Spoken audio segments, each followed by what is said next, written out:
What you are listening to is real. The participants are not actors. They are actual litigants with a case pending in the squared circle. Both parties have agreed to dismiss their cases and have their disputes settled here in our forum, the Turnbuckle Debate.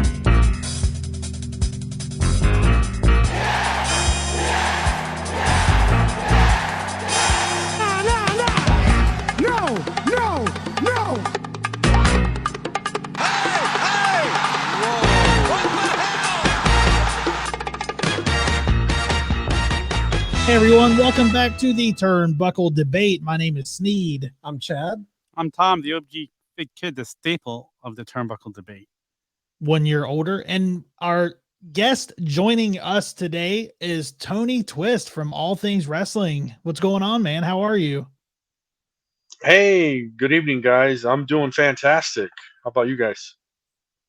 Doing good, man. It's good to have you on. Tell everybody a little bit about All Things Wrestling, your podcast. Yeah, absolutely. So we're a newer podcast, been around for a few months. It's ATW, All Things Wrestling Podcast. We're on YouTube, Instagram, Facebook. We're everywhere. We're, like I said, newer podcast, just some super fans. Been passionate about wrestling since Andre and Hogan. So yeah, started a podcast. I've had some pretty good guests. I would say our biggest Smith, the voice of Monday Night Raw. We had him on probably about 5-6 weeks ago, and we've had some a lot of independent wrestlers on, some independent broadcasters on from different wrestling organizations. So we're really trying to grow the show, trying to be like you guys. That's awesome. You got to talk to Jimmy Smith. Give us a little tease. Do you have anything cool to say that maybe our listeners can go check that out? Yeah, Jimmy, he's got a crazy schedule. Our show is typically live on Sundays, 12 p.m. Eastern. He travels a lot, obviously for Monday Night Raw and stuff. And so we did an afternoon show with him, which was pretty cool. We got him in his hotel room. Man, we talked everything, wrestling, MMA. He was an amazing guest. I mean, I could have talked to him all day, and just that transition from the MMA world to the wrestling world, it was pretty cool. So yeah, I mean, if you can go check out that episode, I think it was about 5 or 6 episodes back. You can go to our YouTube channel, go check it out, see the interview in its entirety. But man, he was great. I chatted with him for about 45 minutes. That's awesome, man. Sounds like a good time. Yeah, I'll have to check it out. Oh yeah.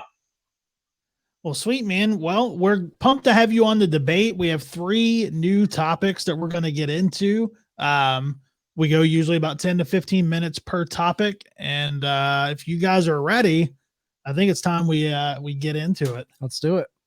Let's go. All right. Our first topic of the evening. Has your opinion on Vince McMahon changed at all after he appeared on the Pat McAfee Show? So Vince was on the Pat McAfee Show probably, what was it, about a week ago? Yeah, he did about an hour and 20 minutes. Yeah, I think it was last week. Yeah, he did about an hour and 20 minutes. And we don't get interviews like this from Vince. It was pretty eye-opening. I mean, yeah, it was kind of cool hearing him, just hang out, and, they were ready to end it. And he's like, you don't want to go longer? That's like, okay, this is Vince McMahon that we've heard about. Yeah, Pat went to end it, and he was like, anybody got any more questions? And he was like, I think the boys have some questions. Yeah. Yes, it was a fun interview. We got to hear a side of Vince we don't normally hear. Him poking fun at himself, him making fun of people saying how he has no heart, and but a lot of things shocked me with what he said, like him talking about how we have to listen to the fans, and that's like he knew he had to say that even though he never listens to fans. He talked about their special study groups and all that stuff, and it just like. I was listening to it, wishing it was true. And he seemed like a normal, nice guy on there. But, like, it left me more baffled by the guy. Like, listen, I love Vince. I'm a WWF guy for my whole life. I love him. But I'm, like, more confused after listening to it. Because on one part, I got to hear the humanized side of Vince. But it doesn't match up with anything. With nothing. Yeah. Yeah, I agree. It's not what I expected. When I listened to it, I didn't expect that was what we were going to get. I always wanted to hear more from Vince ever since I saw him backstage at the Dave Chappelle concert. Like I always wanted to see him in that element more. Also, I found out that he wears ASIC shoes. Right. So it's little things like that I don't know if it necessarily changed my opinion, but I was glad to see that side of him. I'm with you, Tom. I don't know, when he was talking about listening to the fans, I don't know if I think that was just something that he was saying to get through the interview. I don't think he's definitely not a practice what you preach kind of guy when it comes to that. Right. I agree. What do you think, Tony? And I had cut out for a minute, so sorry about that, guys. I think, what did they say? It's his first interview in like almost 20 years, right? Yeah. Yeah. Was his last interview? Was it on Howard Stern? I think it might have been on That's Stern. the last time he did one. Yeah, I believe so. When Howard was asking him creepy questions about Stephanie, I think that was his last interview. Right. Did it make you feel a different way about him, or did it kind of like affirm what you already thought? Or yeah, I mean, Vince is kind of like the boogeyman. You hear a lot of stories about him, but he very rarely makes public appearances outside of WWE. And yeah, it was his first interview, I think, since Stern.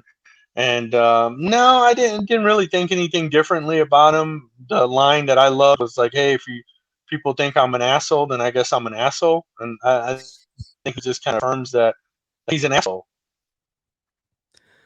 Yeah, he's okay with that. Yeah. I'm kind of with you guys. Like, I thought it was refreshing to hear him just seem like a normal guy, just in the way he was like kind of dropping fuck bombs and cursing and just kind of cutting it up with Pat. I thought that was cool to see him kind of put his guard down. And I thought it was pretty inspiring too. Like, I love when Vince was going into just his work ethic and how he busts his ass, and this isn't work to him. This is fun. That inspired me. That made me like, man, I want to be prolific like Vince. I want to work my ass off. I want to. That's the way I felt after hearing him say that. Yeah, like that mentality that he has is infectious. Like, I love hearing people who are just like so passionate and one track minded about the things they love. I really connect to. But I thought there was a lot of corporate speak in there. I thought there was a lot of stuff of him saying the right thing. Like, yeah, we listen to our fans, dude. That's, actions speak louder than words. It's like, you're telling me what the fans want to hear, but you're not showing us what the fans want to see week to week. So it didn't really change my opinion of him. They need a fact checker on that. Right. And Pat works for him. So I wish there was someone like a Howard Stern who would have maybe called him on his bullshit. That's a great call. Right. But I do, it does reinstate, like, I love the guy's passion for the business. Yeah. You definitely tell that there was a list of things that Pat could not talk about. Yes. I mean, even absolutely. kind of referenced the Shane thing by saying we get rid of who we have to get rid of. I kind of felt that was reference towards Shane and the Royal when he was talking about how it's a family business, and like, would it be just given to the family? And he's like, well, if they deserve it, but it's not just, I forget how he put it, but I felt like he was talking about Shane. And for sure was talking about Shane, and I liked him. It's kind of fun. Go ahead. Yeah, go ahead, Tony. Yeah. Sorry, guys. What's kind of funny, I was thinking, how much was spoon-fed to Pat, and like, okay, Vince tried to make it look like a natural interview, but obviously he's pulling the strings behind the scenes on the interview, and it was a very protected interview. And, his image, I think, is something he's definitely always tried to protect. It was funny because when I was talking to Jimmy Smith, before I had him on the show, I said, hey, because I try to check in with my guests before we go live. I said, what can we talk about? What can we not talk about? He's like, anything is pretty much open game. He's like, but we cannot talk about Vince at all. I'll have to end the interview if you start talking about Vince or asking questions about Vince. So I was like, okay, no problem. I wanted to have this interview. I was like, I'm not going to push it. So yeah, I would love to have asked him some questions about Vince, but he was very adamant. He's like, I can't talk about Vince. Wow. Well, we even hear about that in the Hall of Fame ceremonies. Yeah. Like Vince doesn't even want people thanking him in their Hall of Fame speeches. He's very like and a part of me kind of respects the aspect of he doesn't want any credit, he doesn't want any attention. But then on the other hand, I'm like, it does seem like there's a wall around Vince a little bit. Oh, for sure. Oh, he's Oh, yeah. protected. He's protected. And I want to take the opportunity now. You were talking about corporate speak and I want to take the opportunity. I want to invite him onto the Turnbuckle Tavern. We'll take the opportunity right now. If he wants a completely unbiased interview, we'll do it. Yeah, we'll ask the hard hitting questions. Last week, I'm like, bring him on. Come on, Vince. Let's do it. Yeah. Oh my gosh. You know what though, guys? I actually have a little audio clip. I asked JR what he thought about Vince, and this is what he had to say. He's a disingenuous dick.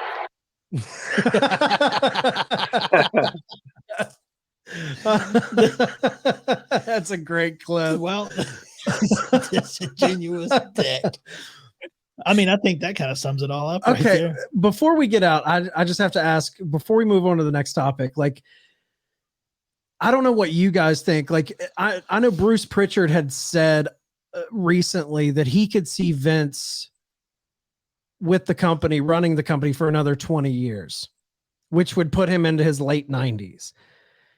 And as crazy as that sounds, and as ridiculous as that sounds, and we all know the older you get, you can fade really fast. But for a dude who's 76 years old, and seeing him on television on Raw week to week, he looks more feeble in those moments than he did during Pat McAfee, man. He looked spry. Yeah. He looked sharp. He felt sharp. Like he did not look like a 76-year-old man to me. He looked very sharp in Pat's interview. Yeah, and the fact that he said he never gets tired. Yeah. It's like, geez, it sounds like Donald Trump when he was. Well, on, remember he said years ago, Vince said he was the genetic jackhammer. So, I mean, he doesn't get tired. Yeah. True. He's waking up at, what did he say, 1:30 in the morning to work out? 1:30 to 3 a.m. is when he is finishing his workouts at 3 a.m. Like, when does he sleep? If he's waking up at 1:30, Or does he do it before he goes to bed?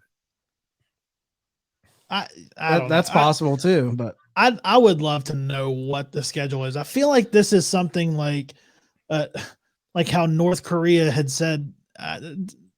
Not going to get into politics. It just seems like BS. I don't know. yeah. I'm calling bullshit on that too. Yeah. Yeah. 76. You're not. You sleep like 2 hours a night. There's no way. You're a pawpaw, man. Pawpaws sleep. Yeah. I guarantee you, Vince passes out after Thanksgiving dinner. Right. Oh Like yeah. this guy, he's not immune to it. Like, I don't care who you are, you're not immune to it. Unless he's not immune to it. No. Anybody? Yeah, have anything? my dad's 78 years old and he takes 3 or 4 naps a day and probably gets up 3 or 4 times a night to go pee. So I was here for dinner the other night, falling asleep at the dinner table, and he's 77. So I'm 37 and I take a nap sometimes on the weekends. Yeah. Like, I don't understand. There's not I don't have an issue with a nap. Doesn't make you look weak in my eyes. no. Don't tell Vince that. Well, when he comes on, I will. When he comes on, when he comes on to Turnbuckle Tavern, I will tell him. All right. Anybody have any final thoughts before we move on to our next topic? Nope. can I All say that I don't know if you guys feel the same way, but I hate Pat McAfee. I'm kind of indifferent to him. I respect what he does. I like that he built kind of an empire to himself, but I'm not big on him. especially in the wrestling world. I Like, wish if he was just, I wish the match at WrestleMania would be Corey Graves whooping Pat McAfee's ass. In my opinion, I would love to see that. that would be great. I'd be there for that. Yeah, I would be in for that. I don't know. I'm not a big fan of Pat McAfee. Like, I can take him in super, super small doses. I don't like him. I'm with you. I don't like him in wrestling. I don't like some of the comments that he makes. I don't like how he seems pompous almost. According to some people at the tavern, he's the greatest sign-in since AJ Styles. So I honestly don't mind him. Like I honestly thought he did a good job with Adam Cole. Like I thought he put the work in. He put on a great match. I think he's a pretty normal guy, but I don't know. I can watch his YouTube clips when he's talking about football. Other than that, he's not my go-to guy for wrestling. No, he's told commentary. some good jokes. His stand-up, he's told a couple of good stand-up jokes, but I happened to be at a bar with him where he was one night, and he paid for everybody's drink. So Wow. it was cool. he's got He's like, I love Pat McAfee. yeah. Tom's like, Pat's a good guy. He bought me a free drinks. He's one got night. under that shirt, he's got a Colts #1 jersey. yeah. Yep. All right, we'll move on to our next topic of the evening. Now, Tony, this is the topic that you brought to the table. Who should join Mox and Danielson and William Regal's crew? So at the pay-per-view, Mox beat Danielson. After it was over, they were getting into it. Regal comes out. So now we have a little possible faction between the three of those. I know this is before Dynamite has aired. So what I've heard through the grapevine is that they're supposed to team tonight with Regal in their corner. Yes. So And before Regal got involved, before Revolution, Danielson had asked Mox, join me and we can take these young guys under our wing and take on the wrestling world Right. pretty much. So they've alluded to bringing in young guys, but the question is who should join Mox and Danielson with William Regal? Tony, you brought this to the table. You can kick this one off. Oh man, this one's tough. It's like seeing William Regal at Revolution. I mean, that was pretty fucking awesome.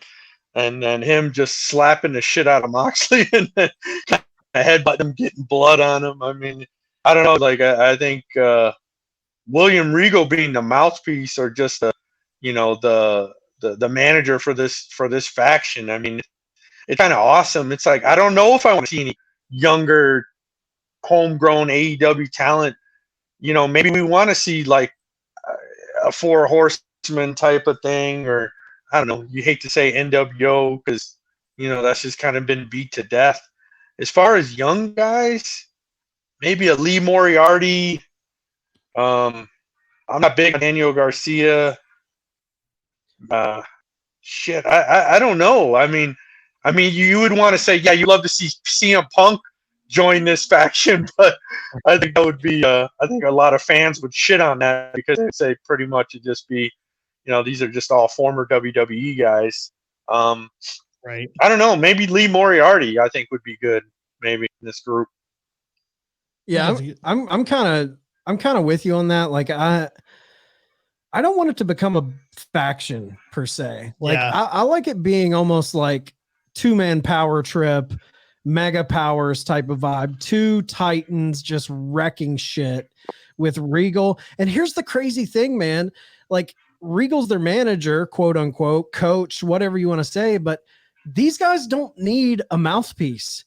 No, neither one of them. No. Both of these guys can talk. But Regal's great. He's a great talker too.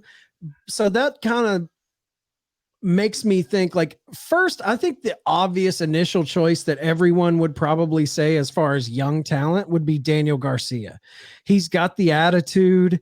He's got, he's kind of got that just demeanor that would fit with them. And obviously he's got the move set that Bryan Danielson just loves, that submission style, smash mouth wrestling style. And I do think Daniel Garcia would extremely benefit from William Regal being his mouthpiece. But I don't necessarily think he needs them because he's kind of got that attitude and style there. They could elevate him for sure, but I'm with you, Tony. I think a Lee Moriarty would really benefit from them because he has a great style that kind of fits in with them, but I don't feel like he has that mean streak in him yet. Doesn't he have his own style? Is it Tiger style? Yeah. Yeah. Yeah. Um, Come to think about it, if I just kind of interrupt, this would kind of be something that could start a feud with Team Taz, and it would be kind of a coup if they got Hook away from Team Taz. oh yeah. That would be kind of insane. That would be kind of insane, I think. Hook would fit in. I mean, Hook's got that style that they're looking for. I think Hook's a great answer. I didn't even think of that, but yeah, you put him in there with that attitude and the way it's a perfect fit actually. You Think- take him away from Think Team Taz? 10 years from now, a Daniel Garcia Hook feud. Oh yeah. Yeah. I can dig that. I mean, there's so many young guys in AEW that excite me about what the future holds. Like, you're not even talking about the pillars of the company. It's guys like Daniel Garcia and Dante Martin. There's so many guys. I don't know who I really want to see. Like, Hook is probably the best answer. I just want to see, like, on the media scrum, Brian Danielson said, he goes, maybe, we just go kick heads in and we teach them that way and we don't take anybody else in. So I don't know if they're going back on that. But it's going to be fun to see what story it tells. And, eventually it's going to lead to another match between the two. Yeah. Yeah. Yeah, so this was tough for me, and my obvious pick, Tony, I agree with you and Chad with Lee Moriarty. I think that's a great, if somebody's going to be under the tutelage of them, I think that would be a good one. There's two people that I'm thinking about that I think could benefit, and I think it would be fun to have them in there. One, I think Brock Anderson would be fun. Oh, yeah. I think Brock Anderson, putting him in there with the look that he has the look, the pedigree. I think getting in with them and getting elevated, I think that would do wonders for that It would kid. give him an edge too, because Brock's lacking that Arn Anderson edge. But right if they now. let him get into that faction and play the enforcer role, yeah, I think that would definitely elevate him and help him a lot in the furtherment of his career. And then somebody else it would just be fun to see him come in and join would be Gargano.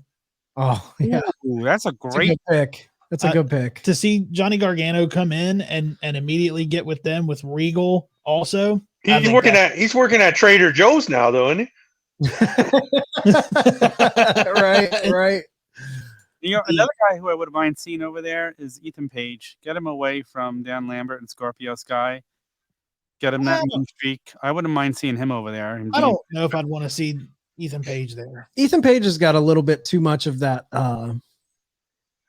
that bravado to him. Like he's got a certain like swagger to him that I don't know if fits with Mox. Yeah.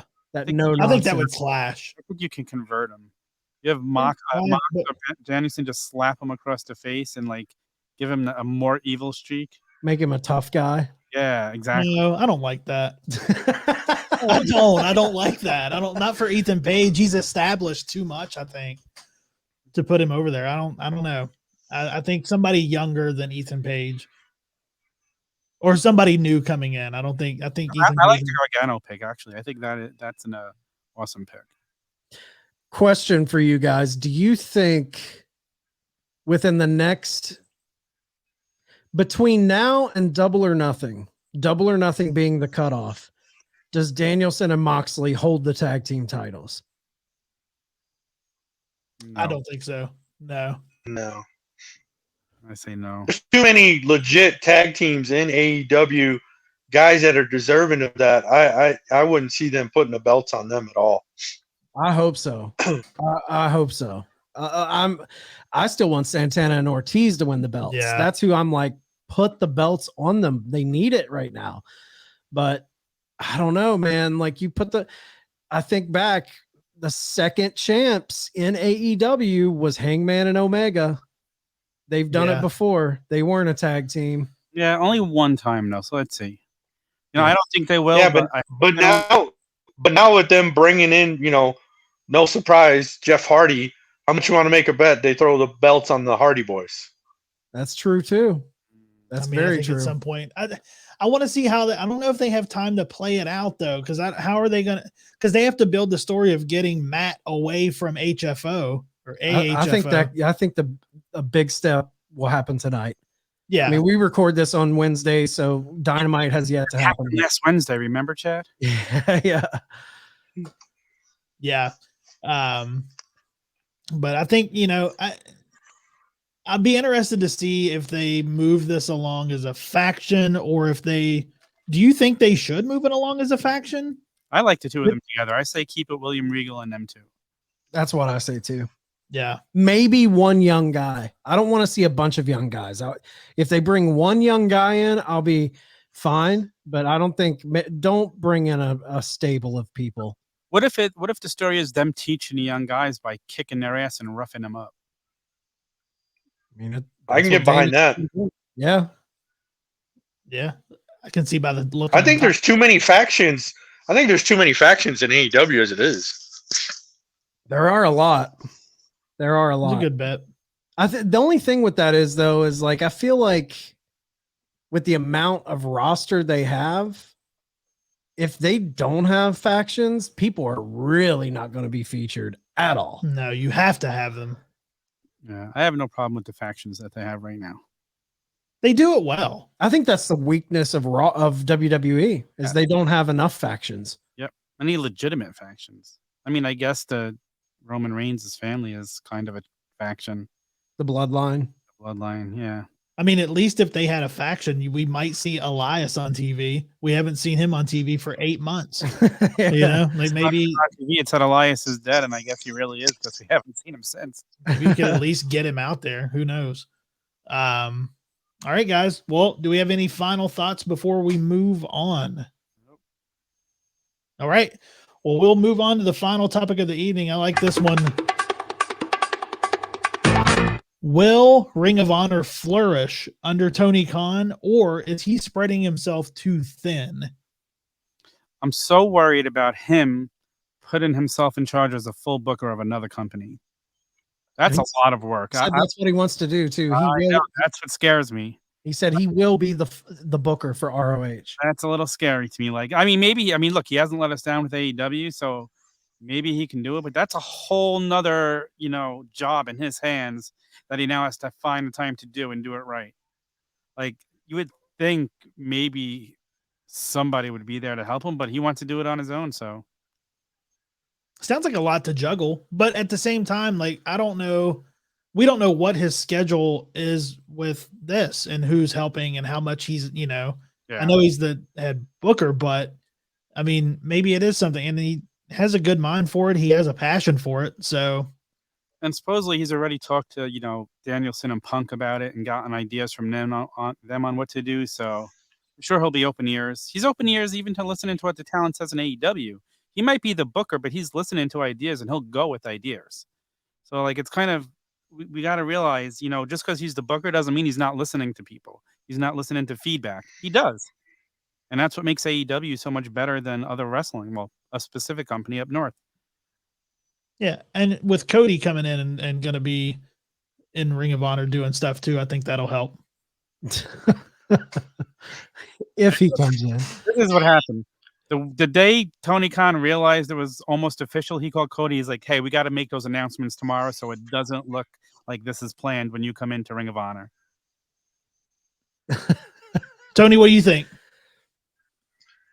To be honest with you, I'm a little confused with the whole Ring of Honor thing because all the Ring of Honor wrestlers were released from their contracts. So what does that really mean for Ring of Honor going forward? That's where I don't know. I don't know if anybody else didn't catch that, but like all the Ring of Honor wrestlers were released. I know they had one big show that they were coming back for. So is Tony Khan gonna be re-signing all these guys? Is it gonna be limited? Is it gonna blend between AEW and Ring of Honor?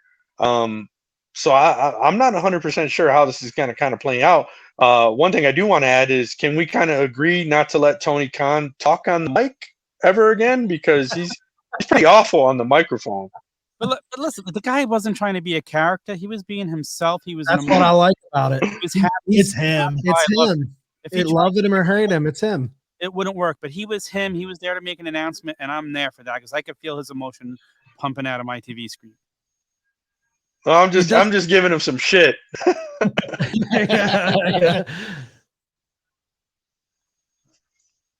Yeah. What do you think, Sneed? I mean, I think that it's going to be, I don't think he's going to spread himself too thin. I don't think he would take it on if he didn't think he could handle it. I think he's going to have enough people around. He has enough people there that have passion for Ring of Honor that he's not going to let them down. He's not going to take this company on and let Punk, Danielson, he's not going to let these guys down with running their baby. And I'm sure he's going to have people around him that he's going to be taking the advice from. I honestly don't think he's going to spread himself too thin. I think this is going to make both companies flourish. I think both companies are going to benefit from this. And I think that I think a lot more talent's going to have a lot more opportunity. Yeah, I think so. I think this is all not that he saw this was coming, but I think this is one of those perfect scenarios where everyone's talking about him, the roster being too bloated, AEW roster that is. And I think what's going to happen when he really puts the wheels in motion on ROH, it's going to be a scenario where we're going to see a lot of those guys in AEW that doesn't get screen time. The new ROH is going to be a mix of people who don't get featured in AEW and iconic Ring of Honor vets like the Briscoes, like Jonathan Gresham. He's going to go out and sign a lot of those dudes, and then he's going to supplement it with other independents and people who've worked with AEW. And I wouldn't put it past him to bring in like a Kerry Silken or, their old ring announcer, their commentators. I look for him. The big splash I think he's going to make, I would almost lay money down that he signs Samoa Joe. And I think Samoa Joe will either be a wrestler, or if he doesn't want to wrestle anymore, I think he's going to be his play-by-play guy on commentary. And I think Ring of Honor, it's going to be tricky as to how they unfold the weekly show. Like, I think it's going to be wrapped up with Turner Media somehow. I don't know if that'll be TNT or TBS or maybe one of their other little satellite stations that's tied in with Time Warner. But I think there's going to be a live weekly show. It does kind of concern me. I mean, the guy has Fulham, Jacksonville Jaguars, AEW, and now Ring of Honor. We can say, oh, he's good at shuffling all of these things. But anyone, if you're handling that many things, something is going to suffer. So it concerns me a little bit. But I do think he's going to delegate. I think people like Bryan Danielson could even possibly step up into some sort of like backstage role for Ring of Honor. I mean, you've got some of the most iconic people under his contract that ever wrestled for Ring of Honor, the Punks, the Danielsons, the Jay Lethals, and those type of guys. So I'm very excited to see how it all shakes out. So what's the time? Have they given any type of timeline for it? I mean, the only thing we know is that pay-per-view, that one special is planned as of now. As of that, nothing else has been announced. I think Tony Khan said that's still going on. They're moving forward with that. Is that the Mania weekend one? Yeah, Super Card of Honor, I think. Yeah, Super Card of Honor. Yep. So it's in April, right? Right. Mania weekend, I believe. Oh, okay. And they're doing the Hall. Are they still doing the Hall of Fame for them too? Yeah. Okay. I read a report today that I can't remember who it was from, maybe Dave Meltzer or someone, that said Tony, that the deal with Sinclair will not be completely finalized until around the 1st of April, though it could be sped up and finalized. And that's just going to be like what happens with the Honor Club, their streaming service, like how all of that is going to happen. I know that they're talking about locking in like the Briscoes and things like that for the Super card of honor. And I know that Tony and AEW want to be the production team behind that event. They don't want Sinclair behind. They're going to be putting the production behind that, and they're going to be putting the production behind the Hall of Fame ceremony, I believe. So Nice. Well, that's good because we definitely don't want Sinclair to be handling that. I agree with Sneed 100%. Well, and look, it fits, man, because if you look at the Hall of Fame, their first class in the Hall of Fame, Punk and Danielson are both going in. Yeah. Yeah, and you got the Briscoes going in. So let me ask you this. So let's talk about, so with the Briscoes and with everything that's been said between them and FTR, are we going to wait until then? Is that when this feud pops off, or does it pop off before that? I think that could be the Super Card of Honor match. Yeah, makes sense. So you think they start building it before Possibly. that? Yeah. I think FTR could even end up there wrestling. I think there's a bunch of guys over there right now that we could see. A lot of the young guys, let them go establish themselves over there, and then they come back over here. I think that'd be fun. I think FTR would be a good fit to send over to Ring of Honor. I think that would be a lot of fun. Now, do you guys think, like Tony, do you think it's going to be one of those things, if this all shakes out and ROH is its own company running its own shows, do you think it's going to be kind of like ROH has their roster and AEW has their roster, or do you think we're going to see a lot of floating in between the two companies? I think you'll probably see the floating because I think they got so many guys that are not being utilized, that are not on TV. You know, they got 3 hours of wrestling on TV a week, but you know, you got so many guys on Dark and Elevation, and you know, these some guys are kind of disappearing and you're not seeing them. I think the smart thing to do would kind of have them be floating back and forth, because you know, a lot of guys have gotten lost in the shuffle. And like, it was going back to my first point, like, how many ROH guys are they bringing in? You know what I mean? Because like you said, Right. a lot of them were released from their contracts. So yeah, I'm curious to see how he's really going to shake things out with ROH and AEW. I think the smart thing would be to showcase as much talent as you can between the two companies. Yeah, I think the guys you could bet money that will be signed are the champions. Jonathan Gresham is going to be signed. The Briscoes are going to be signed. Anyone holding ROH gold, I feel like, will be signed. Everyone, because you got to think, a lot of those guys that left Ring of Honor, when Ring of Honor pretty much allowed them, hey, if you want to go sign with someone, go sign with someone. A lot of those dudes went to Impact. There's like 4 or 5 guys on Impact right now.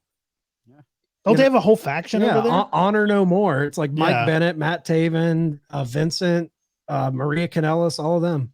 What about the? But what's her name? Roxy. Didn't Roxy sign with WWE? Wasn't she the champion? Yeah, well, that's the weird thing. Like, Booker T came out and said that she had signed a developmental deal with WWE, and then he had to come back out and say, I spoke too quickly. I don't know what's going on, but I've heard reports that she is signed with them, and then I've heard reports that she's not. So how upset, or how much do you think Vince put into trying to get Ring of Honor? Do you think it was something? What is it? I don't think he tried very hard. I don't think so either. Yeah. No. Yeah. I don't think so. I think WWE is beyond. They've moved beyond the tape library business. Yeah. I don't think they don't care about buying some wrestling company and putting their shit on their network anymore. I think that was early network stuff. I think that was like the WCW days. I think the purchase of WCW was all about that library, because that was in those early, like, hey, let's buy up all the libraries we can, and then one day we'll have a streaming service. Yeah. Because that shit was being planned back in the late 80s, early 90s, from what Pritchard says. Like, Vince was always envisioning a channel, a streaming platform, something. But I don't think Vince gives a fuck about any tape library now. I think he's all about making his own stuff. I agree. Now, talking about EC3 and what was it, Braun Strowman coming in at the end of the last Ring of Honor pay-per-view, you think they pick that up? Or is that just going to be forgotten now? I think that's going to be for. I think don't they have their own faction or their own promotion now? Yeah, Control Your Narrative, whatever that is. CYN or something like that. Yeah. And I think it's going to be. They got some streaming deal. I thought it was going to be on Facebook Live or something. I was hearing. You guys hear that? Yes. Yeah, I heard that. And there's some sort of like new streaming service that's supposed to launch called like the Pro Wrestling Channel or something. And they are the first independent promotion that they've picked up. That whole company sounds weird to me. I'm not really behind the EC3 is a little weird to me. Yeah, I'm not buying into that yet. Yeah. So, all right. Anybody have any final thoughts before we wrap up for the evening? Nope. All right. Well, Tony, tell everybody, we appreciate you coming on. Tell everybody where they can find your podcast and how they can find everything on your social medias.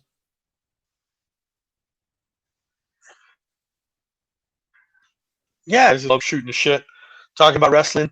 Our show is ATW, All Things Wrestling Podcast, where we have a YouTube channel. You can find us where every Sunday, 12 p.m. Eastern, we go live. We've only pre-recorded our show a couple times, but generally I like to do it live. We go for about 45 minutes to an hour. Independent wrestlers, announcers, just guys from other podcasts. Would love to have you guys all on, or one at a time, or I don't know what you guys Sundays are like, but like I said, like to do it live. And I'm in Arizona, so it's early for me, so I'm usually sipping on coffee during my show. Right now, I was maybe gonna have a drink while I was on here, but I seen you guys drinking. I was like, maybe I won't have a drink. The bar's always open, man. You can have a drink anytime you want. Yeah. Well, thanks a lot, man, for coming on, and we'll definitely take you up on that and come on the show sometime. We hope to have you back. Everybody definitely go give Tony a follow at ATW_podcast for life. All right. Well, that is going Thanks to a lot, guys. Thanks, man. Yep. All right. That's going to wrap us up for the evening. Make sure you guys are following us at theturnbuckletavern.com. Tom, we'll give you an opportunity to get, actually, we'll go and say happy birthday. Happy belated birthday, Tom. Happy belated. Go ahead and get your stuff in. We'll give you a couple minutes. On Twitter and Instagram, Turnbuckle Sessions every Friday, and Fig Night. Turnbucklesessions.com. You can find us all. All right. Court is dismissed.